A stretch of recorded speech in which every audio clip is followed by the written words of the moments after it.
Nahihirapan ka ba sa math? Yung tipong kahit ilang beses mo nang inulit, hindi mo pa rin gets.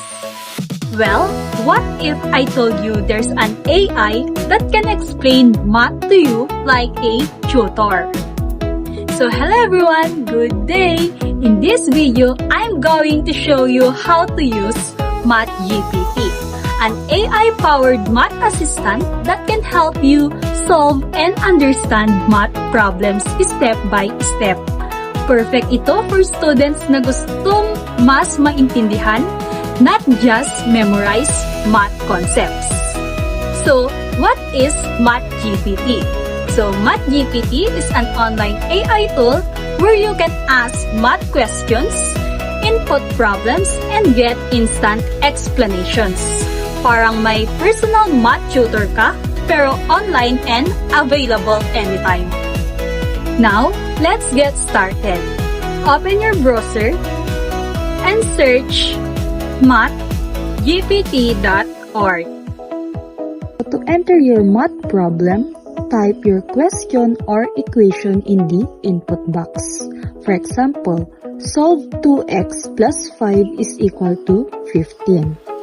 And just like that, MathGPT will give you the answer plus a step-by-step explanation. And if may hindi ka na gets, you can ask again. Parang nakikipag-usap ka lang sa tutor mo.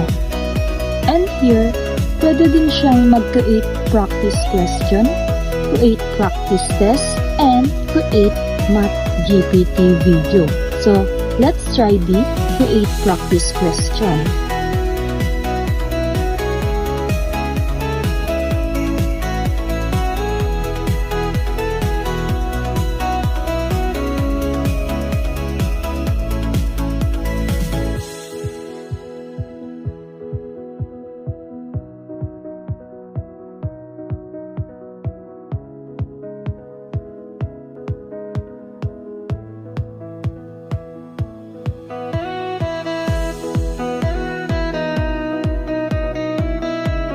Pwede ka ding mag-search dito ng image or PDF file. So, imagine this. You're reviewing for exams or doing homework. Instead of guessing or getting stuck, you can use MathGPT to guide you and explain things clearly. Pero reminder lang, use it to learn, not just to copy answers, ha?